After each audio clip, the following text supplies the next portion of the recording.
Hello everyone, welcome to gravity tutorials. और ये rotational dynamics का पार्ट नंबर 6 है और इस पार्ट में हम पढ़ेंगे वर्टिकल सर्कुलर मोशन। अब वर्टिकल सर्कुलर मोशन को दो टाइप्स में डिवाइड किया जा सकता है।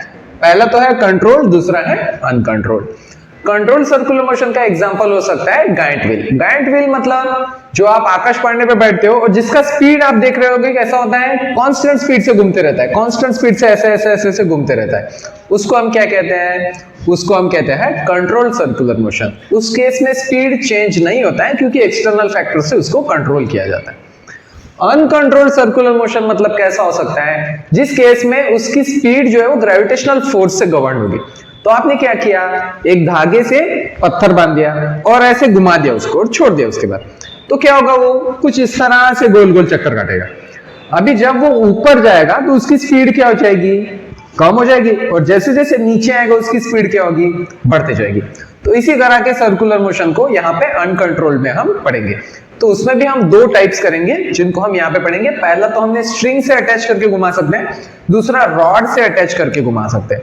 और उसी से रिलेटेड एक तीसरा केस आएगा कि जो आप स्पीड ब्रेकर पे से चलते हो तो वो स्पीड ब्रेकर का भी शेप कैसे होता है। ऐसे कुछ गाड़ी ऐसे चल रही है तो सर्कल टाइप में होता है, सेमी सर्कल, आधा सर्कल। उससे रिलेटेड पार्ट को भी यहाँ पे हम स्टडी करेंगे। तो चलिए स्टार्ट करते हैं अपना ये 6th पार्ट। तो वर्टिकल सर्कुलर मोशन में हमें पहली चीज यहाँ पे ये पढ़नी है, मास टाइड टू ए स्ट्रिंग। ये बिल्कुल अनकंट्रोल्ड सर्कुलर मोशन है जिस केस में आपने एक बार ऑब्जेक्ट को घुमा दिया और उसके बाद वो ग्रेविटेशनल फोर्स के इन्फ्लुएंस में ही जो भी चल रहा है वो ऑब्जेक्ट का मोशन चल रहा है।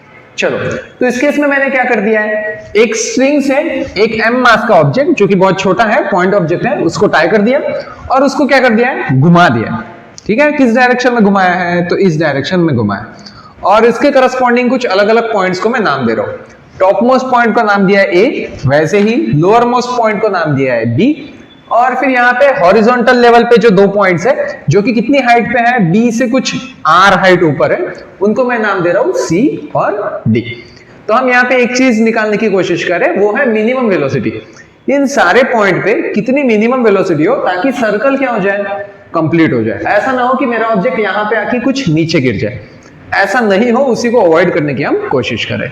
तो यहाँ पे हम फोर्सेस बैलेंस करेंगे, उससे हमारा आंसर आ जाएगा। मान लो आपने बहुत तेजी से घुमाया होता तो क्या होता, स्ट्रिंग जो है, जब मेरा ऑब्जेक्ट ऊपर है, स्ट्रिंग किस तरफ खींच रहा होता, ऊपर की डायरेक्शन में, और mg वाला फोर्स नीचे। और इन दोनों फोर्सेस को बैलेंस कौन कर रहा है, ये हम देख लेते हैं। चलो, तो यहाँ पे मैंने क्या कर दिया, कुछ इस तरह से मैंने अपने ऑब्जेक्ट को सर्कल में घुमा दिया ऊपर की डायरेक्शन में। ये मेरा स्ट्रिंग क्या कर रहा है, स्ट्रिंग अभी पुश तो नहीं कर सकता, सिर्फ पुल कर सकता है। तो नीचे की डायरेक्शन में कुछ टेंशन ये लगा रहा होगा। कितना टेंशन लगा रहा होगा, ए पॉइंट पे है तो मैंने कह दिया कुछ टी ए, इतना टेंशन नीचे की डायरेक्शन में लगा रहा है। वैसे ही दूसरा फोर्स नीचे की डायरेक्शन में कौन सा है, तो प्लस mg। mg भी किस डायरेक्शन में है, नीचे की डायरेक्शन में है। ऊपर की डायरेक्शन में कौन सा फोर्स लग रहा है, तो इन दोनों फोर्सेस को बैलेंस कर रहा है सेंट्रीपिटल फोर्स। उसकी वैल्यू कितनी होगी, तो m va का स्क्वायर डिवाइडेड बाय r। तो ये वैल्यू आएगी।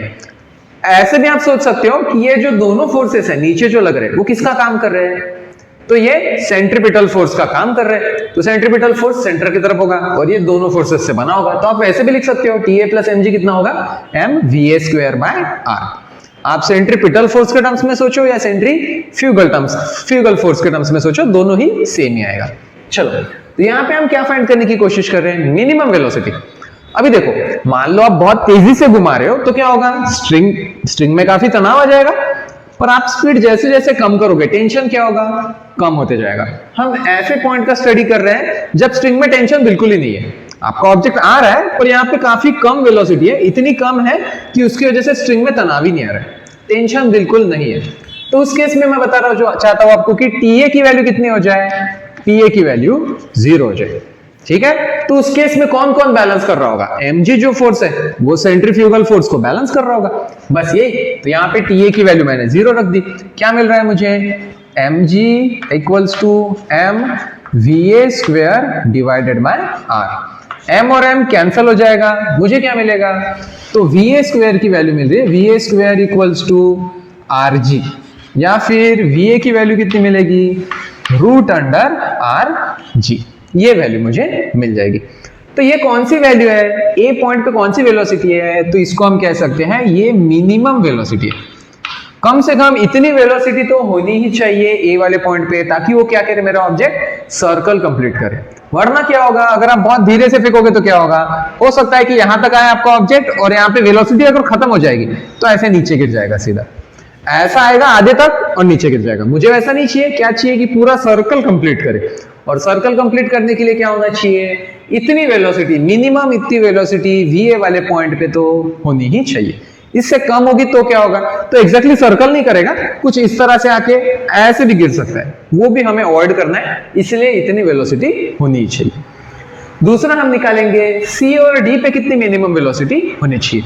तो उसके लिए हम क्या अप्लाई करेंगे, कंजर्वेशन ऑफ एनर्जी। अभी देखो, टोटल एनर्जी यहां पे सी वाले पॉइंट पे और ए वाले पॉइंट पे सेम होगी। क्यों सेम होगी, क्योंकि यहाँ पे काइनेटिक का कन्वर्जन पोटेंशियल में हो रहा है, पोटेंशियल का कन्वर्जन काइनेटिक में हो रहा है, कुछ इस तरीके से हो रहा है। तो मुझे बताना है कि टोटल एनर्जी कहां पे, at A equals to total energy at C. दोनों पॉइंट पे टोटल एनर्जी क्या होगी, सेम सेम आई। यहां पे टोटल एनर्जी एट ए निकालने के लिए क्या करूंगा, तो टोटल एनर्जी मतलब क्या क्या होता है, पोटेंशियल एनर्जी। पोटेंशियल के लिए मैं डिस्टेंस यहां से गिन रहा हूं, कितना दूर है ए वाला पॉइंट बी से, तो 2r। तो पोटेंशियल एनर्जी लिखूंगा मैं mg into 2r plus kinetic energy कितनी होगी, हाफ m va इसका स्क्वायर, va मतलब ये वाली वैल्यू, इक्वल्स टू कितना होगा, total energy at C. Total energy at C कैसे बताऊंगा, पोटेंशियल प्लस काइनेटिक। पोटेंशियल कितनी है सी पे, तो कितना ऊपर है ये, r डिस्टेंस ऊपर है, तो यहां पे इसको लिखूंगा मैं mgr प्लस क्या लिखूंगा, हाफ m vc का स्क्वायर। तो यहां पे मैंने वापस से इसकी पोटेंशियल प्लस काइनेटिक लिख दी है। तो यहां पे बस हमें कैलकुलेशंस करने हैं, वैल्यू पुट करनी है और हमारा आंसर आ जाएगा। यहां पे मैं लिख रहा हूं 2mgr प्लस हाफ va की वैल्यू कितनी है, हाफ m va की वैल्यू है r into g equals to mgr plus half m vc का स्क्वायर। वैसे तो हर इसमें m आ रहा है, m हम कॉमन लेके कैंसिल कर सकते हैं, तो मान लो सब में से m कॉमन लेके मैंने कैंसिल कर दिया। क्या मिल रहा है मुझे, तो यहां पे मिल रहा है ये gr और ये कितना है, तो यहां पे एक r था, यहां पे कितना है, एक gr, यहां पे दो gr है, ये वाला gr इधर लेके आऊंगा तो क्या होगा 2 - 1 gr। तो यहां पे ये gr plus 1/2 gr equals to half vc का स्क्वायर। तो ये वैल्यू कितनी होगी, 1 प्लस 1/2 कितना हो जाएगा, 3/2।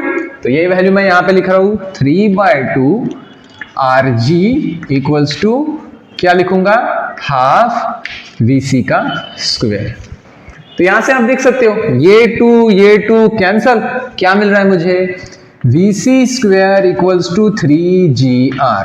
इसका मतलब क्या होगा, vc की वैल्यू कितनी होगी, vc equals to root under 3gr। इस तरीके से vc वाले पॉइंट पे, और क्योंकि c और d की लेवल सेम है इसलिए मैं कह रहा हूं कि c और d पे वेलोसिटी क्या होंगे, दोनों पॉइंट पे सेम होंगे और वो मिनिमम वेलोसिटी होंगे। दोनों पॉइंट पे vc या vd पे जो मिनिमम वेलोसिटी होगी वो कितनी होगी, रूट अंडर 3gr इतनी होगी। अब लास्ट पॉइंट पे निकाल लेते हैं कि d वाले पॉइंट पे, b वाले पॉइंट पे वेलोसिटी कितनी होगी वो निकाल लेते हैं। चलो, तो उसके लिए क्या करेंगे, वापस से एनर्जी कंजर्वेशन लगाएंगे। तो किसी भी दो पॉइंट से आप c को b से कंपेयर कर सकते हैं या a को b से कंपेयर कर सकते हैं।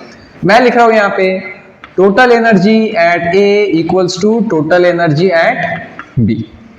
ए पे कितनी थी, तो ये यहां पे हम लिख चुके हैं, कितनी है 2mgr plus half m va का स्क्वायर इक्वल्स टू बी पे बताने के लिए क्या बताऊंगा, हाँ तो यहाँ पे ये लोअर मोस्ट पॉइंट पे, तो यहाँ पे पोटेंशियल एनर्जी कितनी होगी, एक भी नहीं, जीरो। पूरी की पूरी जो भी एनर्जी होगी क्या होगी उसके पास, काइनेटिक एनर्जी। तो इसको लिखूंगा मैं हाफ m vb का स्क्वायर। बस यहाँ पे वापस से va की वैल्यू डालेंगे और कैलकुलेशंस कर लेंगे। va की वैल्यू कितनी है, तो va की value root under rg, va square होगा rg। तो इसकी वैल्यू लिखते हैं 2mgr plus half m into rg equals to half m vb का स्क्वायर। तो इन सब में से m को कॉमन लेके मैं कैंसिल कर रहा हूं, क्या मिलेगा 2 + 1/2 कितना होता है 5/2 Rg इक्वल्स टू 1/2 VB का स्क्वायर। दोनों के डिनोमिनेटर में 2 आ रहा है, कैंसिल कर दिया मैंने। क्या मिल रहा है मुझे यहाँ पे, तो यहाँ पे VB की वैल्यू मुझे मिल जाएगी √5Rg। तो कुछ इस तरह से हमने यहाँ पे VB की वैल्यू भी निकाल दी। तो ये सारे पॉइंट्स पे जो वेलोसिटी हमने निकाली है, A पे या C पे या D पे या फिर B पे, ये सारे क्या है मिनिमम वेलोसिटी है जिससे हम ऑब्जेक्ट को स्टार्ट करेंगे। अगर B से स्टार्ट करना है तो कितनी स्पीड से स्टार्ट करूंगा, तो √5Rg, और इतनी स्पीड से स्टार्ट करूंगा तो वो मेरा ऑब्जेक्ट क्या होगा, सर्कल को कंप्लीट कर लेगा। ऐसा नहीं होगा कि ऐसे जाके ऐसे बीच में से नहीं गिरेगा, पूरा सर्कल हमेशा कंप्लीट कर लेगा। ओके, इसके बेसिस पे एक चीज निकाल सकते हैं हम, लोअर मोस्ट पॉइंट और अपर मोस्ट पॉइंट, इन दोनों में टेंशन कितना होगा वो निकाल सकते हैं।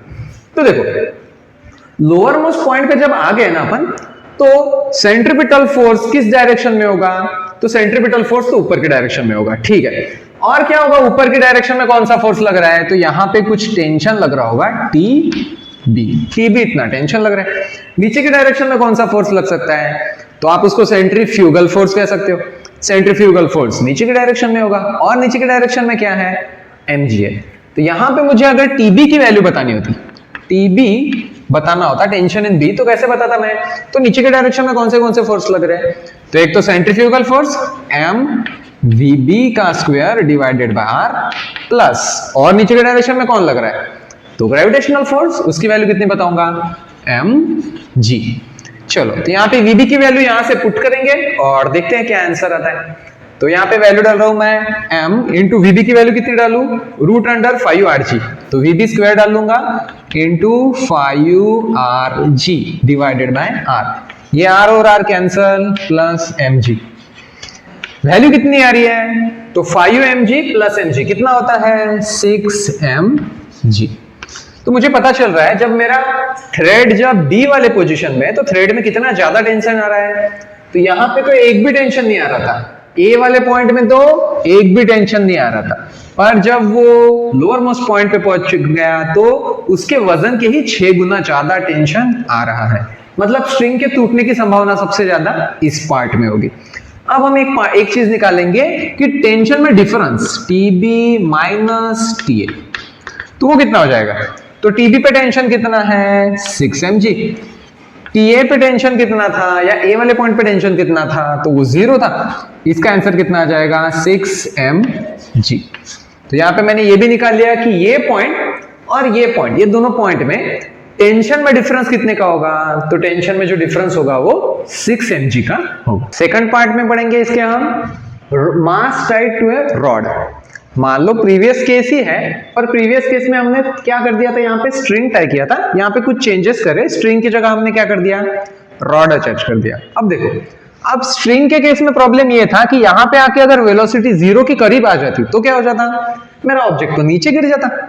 पर रॉड के केस में वो प्रॉब्लम नहीं है। मान लो कि यहाँ पे आके वेलोसिटी 0 के बहुत करीब भी आ जाए तो भी क्या होगा, क्योंकि थोड़ी सी वेलोसिटी बच जाएगी, उसकी वजह से रॉड क्या होगा, आगे चलने लगेगा। और एक बार थोड़ा सा आगे चल दिया तो उसके बाद क्या होगा, ग्रेविटेशनल फोर्स की वजह से वो वापस पूरा सर्कल कंप्लीट कर लेगा। तो यहाँ पे सेकंड केस में यहाँ पे मुझे बताना है कि मिनिमम वेलोसिटी 0 हुई तो भी चलता है, प्रैक्टिकली 0 या फिर 0 से थोड़ी सी ज्यादा होनी चाहिए, उसको छोटे से पार्ट को हम निग्लेक्ट करते हैं। इसीलिए अपर मोस्ट पॉइंट पे मिनिमम वेलोसिटी कितनी, तो मिनिमम वेलोसिटी 0 के करीब चलेगी या 0 चलेगी। वैसे ही मिनिमम वेलोसिटी C पे फाइंड करने जाएंगे तो क्या होगा, तो कैसे करेंगे, वापस प्रीवियस केस में जैसे हमने एनर्जी कंजर्वेशन लगाया था वैसे ही यहाँ पे भी एनर्जी कंजर्वेशन अप्लाई करेंगे। तो उससे वैल्यू आती है C वाले पॉइंट के लिए हॉरिजॉन्टल वाला पॉइंट √2gr, और लोअर मोस्ट जो पॉइंट है उसके लिए अगर निकालेंगे तो 2√Rg या फिर √4Rg ये वैल्यू आएगी। इस केस में भी अगर रॉड के टेंशन को सब्ट्रैक्ट करेंगे, ये टेंशन यहाँ पे कितना टेंशन था माइनस अपर मोस्ट पार्ट पे कितना टेंशन था, उसको सब्ट्रैक्ट करेंगे तो प्रीवियस केस की तरह ही 6mg इतना आंसर आएगा। तो दोनों केसेस में टेंशन का जो डिफरेंस है अपर मोस्ट और लोअर मोस्ट पार्ट का, उसका डिफरेंस क्या आएगा 6mg, ये सेम ही आएगा। इसका थर्ड पार्ट है स्फीयर ऑफ डेथ। अब स्पीयर ऑफ डेथ मतलब क्या? मौत का गोला, जो कि आपने शायद सर्कस में देखा हो। ऐसा स्पीयर होता है और उसके अंदर गाड़ी अलग अलग तरीके से चलाई जाती है, कभी हॉरिजॉन्टल चलाई जाती है, कभी वर्टिकल चलाई जाती है। और ये वाला जो केस है ना, ये बिल्कुल उससे सिमिलर है जो हमने सबसे पहला केस पढ़ा था। उस केस में हमने क्या कर दिया था, एक पत्थर को एक स्ट्रिंग से टाई कर दिया था और गोल घुमाया था। उसके सारे के सारे इक्वेशन स्फीयर ऑफ डेथ के लिए एप्लीकेबल है, इसलिए उसको हम सेपरेटली नहीं पढ़ेंगे। अगर इससे रिलेटेड क्वेश्चन आते हैं तो उसी कॉन्सेप्ट को हम वापस से यूज करेंगे, या इवन डायरेक्ट फॉर्मूलाज भी हम यूज कर सकते हैं। तो इसके बाद हम नेक्स्ट पढ़ेंगे लास्ट टॉपिक, जो कि है vehicle at the top of a convex overbridge. अब कॉन्वेक्स ओवरब्रिज किस तरह का होता है? तो कुछ इस तरह का सेमी सर्कुलर ब्रिज है, ऐसा हम मान के चल रहे हैं, और कुछ इस तरह का हमारा रोड है। अभी ये डे टू डे लाइफ का एक्सपीरियंस ही है कि अगर आप धीरे से जाओगे तो झटका कैसे नई के बराबर झटका लगता है, पर अगर आप इसमें स्पीड बहुत बढ़ा दोगे तो क्या होगा, तो आपकी गाड़ी ऐसे यहां से चलेगी, ऐसे ऊपर जाके ऐसे नीचे पटकेगी, और उसकी वजह से आपको क्या होगा, काफी जोर से झटका लगेगा। तो यहाँ पे हम वही वेलोसिटी निकालने की कोशिश करें कि कितनी स्पीड से चला ले ताकि स्पीड भी हमारी ज्यादा से ज्यादा हो और झटका भी नहीं लगना चाहिए। तो मैक्सिमम वेलोसिटी कॉन्वेक्स ओवरब्रिज पे मैक्सिमम वेलोसिटी कितनी होनी चाहिए वो हम निकालेंगे। तो डे टू डे लाइफ में कॉन्वेक्स ओवरब्रिज को हम क्या कहते हैं, तो इसको हम स्पीड ब्रेकर कहते हैं। चलो तो इसके लिए इक्वेशन निकालते हैं। तो मान लो कि मेरी गाड़ी क्या कर रही है, यहां से इसके ऊपर से चल रही है, एक सर्कुलर पाथ को कवर कर रही है, और ये सर्कुलर पाथ का रेडियस कुछ हमें दे रखा है जो कि r है। मेरा ऑब्जेक्ट है m मास का ऑब्जेक्ट है, ये सर्कुलर पाथ से घूम रहा है। तो अभी चलते हैं, बताते हैं कि इस पे कौन सा फोर्स लग रहा होगा। अगर मेरा ऑब्जेक्ट यहाँ पे, तो ऑब्जेक्ट पे कौन सा फोर्स लग रहा होगा, तो इस पे पहला फोर्स तो लग रहा होगा नॉर्मल रिएक्शन। नॉर्मल रिएक्शन किस डायरेक्शन में, इस डायरेक्शन में नॉर्मल रिएक्शन लग रहा होगा। दूसरा फोर्स कौन सा लग रहा होगा, तो सेंट्रीफ्यूगल फोर्स। सेंट्रीफ्यूगल फोर्स वो भी इस डायरेक्शन में, ऊपर के डायरेक्शन में। और नीचे के डायरेक्शन में क्या लग रहा होगा, तो नीचे के डायरेक्शन में लग रहा होगा mg। तो इन तीनों को अभी बैलेंस कर लेते हैं, ठीक है। या तो हम ऐसे भी कह सकते हैं, इन दोनों का डिफरेंस जो है, नॉर्मल रिएक्शन और mg का डिफरेंस जो है वो सेंट्रीपिटल फोर्स के बराबर होगा। ऐसे भी कहोगे तो भी चलेगा, ऐसे किए तो भी चलेगा। चलो तो क्या बताना है मुझे यहाँ पे, mg जो होगा वो किसके बराबर होगा, normal reaction plus mv² divided by r। अभी हमें पता है कि अगर हम धीरे धीरे से चलेंगे, एकदम धीरे धीरे से चलेंगे, तो गाड़ी क्या होगी, जमीन से लग के चल रही है, और लग के चल रही है इसका मतलब नॉर्मल रिएक्शन क्या होगा, काफी ज्यादा होगा। जैसे जैसे हम स्पीड बढ़ाएंगे, तेजी से गाड़ी को उड़ा रहे हैं, अब नॉर्मल रिएक्शन क्या होगा, कम कम होते जाएगा। कोई एक स्पीड आएगी जिस स्पीड से हम अगर चलाएंगे तो हमारी गाड़ी बस चक्के यहाँ पे तो रहेंगे, पर नॉर्मल रिएक्शन कितना होगा, 0, और वो मैक्सिमम स्पीड होगी। उससे ज्यादा तेजी से चलाएंगे तो क्या होगा, तो गाड़ी हमारी उड़ने लग जाएगी, और उड़ने के बाद नीचे पटकेगी, झटका लग जाएगा। वही हमें अवॉइड करना है। तो हम मैक्सिमम वेलोसिटी तब निकाले जब नॉर्मल रिएक्शन क्या हो, 0 हो जाए। तो यहाँ पे मैं कंडीशन लिख देता हूं, इफ नॉर्मल रिएक्शन कितना हो जाए, 0। तो फिर यहाँ पे मैं लिख सकता हूं mg की वैल्यू किसके बराबर है, तो mg की value mv² divided by r के बराबर होगी। m और m कैंसल, v की वैल्यू कितनी आएगी, v² equals to rg, v equals to √rg, ये वैल्यू आएगी। और यहाँ पे जो हमने वेलोसिटी निकाली है वो कौन सी वेलोसिटी है, तो ये मैक्सिमम वेलोसिटी है। मैक्स टू मैक्स इस वेलोसिटी से हम चल सकते हैं ताकि कॉन्वेक्स ओवरब्रिज पे हमें झटका नहीं लगे। तो ये कैलकुलेशन हम डे टू डे लाइफ में भी करके देख सकते हैं, और उसके हिसाब से हम मैक्सिमम स्पीड अलग अलग स्पीड ब्रेकर पे कैलकुलेट करके हम ड्राइव कर सकते हैं। तो उसी के साथ यहाँ पे हमारा ये 6 पार्ट खत्म होता है। इससे रिलेटेड 2 क्वेश्चंस हैं जिसको हम नेक्स्ट पार्ट में लेंगे, और उसी के साथ मोमेंट ऑफ इनर्शिया को भी कवर करने की कोशिश करेंगे। Thank you everyone.